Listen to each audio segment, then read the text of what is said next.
Gus Sorensen is bowling right now, and he just had gotten a strike, and he has an opportunity for a spear here. And Brian, it turns out another Wisconsin Badger we've got here. Gus Sorensen, yep, from Sturtevant, Wisconsin. Gus is a U.S. Army veteran, Vietnam veteran, and he's also a Silver Star recipient. And Gus is also real active with the Wisconsin Paralyzed Veterans of America, has been coming to the National Veterans Wheelchair Games for years. Great competitor, great guy. He was also a huge asset in hosting the games in Milwaukee last year. And he has an interesting way that he bowls, and then we're going to talk about it. Let's see what he does first. Oh, he got two of them. Two there. Gus is bowling with the push stick. The push stick, there we go. Which allows him to get a little bit more speed and control on the ball. With Gus's injury, he cannot hold on to the ball. He doesn't have the dexterity in his fingers to hold on to the ball and roll it. So he's using the push stick, and then he uses a cuff to help hold on to the stick. And it's just one of the adaptions out there that allows people to bowl with various injuries and disabilities.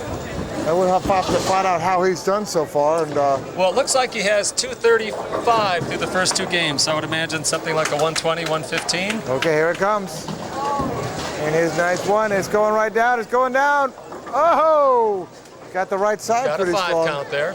Okay. When Gus is bowling a lot in leagues, he typically averages somewhere around 120, 125. So that's pretty good with the push stick. Again, the big difference from stand-up bowling, it's hard to generate the ball speed that you would get standing up.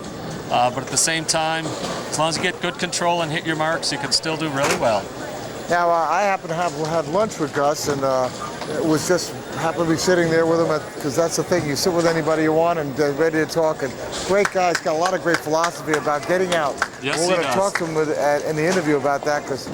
Oh! Narrow miss on the spare. Almost conversion. pulled that one out. He's got to have one more chance to see what he can do here on the 10th one. See if he can really nail it because right now he's at a 92. So. One of the things that Gus does in the community back in Milwaukee too is go to a lot of schools in the community and talk to kids about the importance of making good choices, the importance of wearing their seatbelt. That is always his pet peeve. Gus will be the first one to tell you that that's how he got hurt, from not wearing his seatbelt, and so he knows. Every school kid in Milwaukee knows that now, and that's good. By the way, another quad rugby player from the Milwaukee Irons, so we just happened to pick that out, and here it goes. And Gus is a 1.5 for rugby. And that's a mid guy. And let's see what he does. Here he does. Oh, he left one hanging. Let's see if he can catch that one. That was so close to having his strike there. Gus is also a lifelong Chicago Cubs fan, and he's having his fun this year because they're tied for first with the Brewers. Yeah, I know. They for a while they had the best record in baseball, or else right behind the Tampa Bay Rays. But we swept them in Tampa, which I happened to go to 2 of those games, so it was really kind of fun as a Rays fan. But we've always kind of had a soft spot for the Cubs. I know Gus was telling me yesterday he's heading down to Wrigley Field next week for a game after he returns back home. I think he's going to get it. He's looking good. Yes! There we go! 10th frame conversion for Gus Sorensen. All right, he's got another chance. Set him back up. So anyway, the Cubs really do got to bring that lifelong love.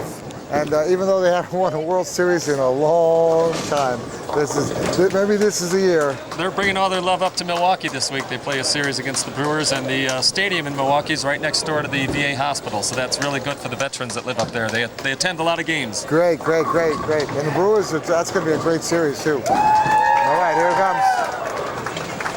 Gus is also active in table tennis, and he also does field events for the wheelchair games. Oh, and here he goes, 9 count. Oh, just didn't make it, but that was pretty good. 111.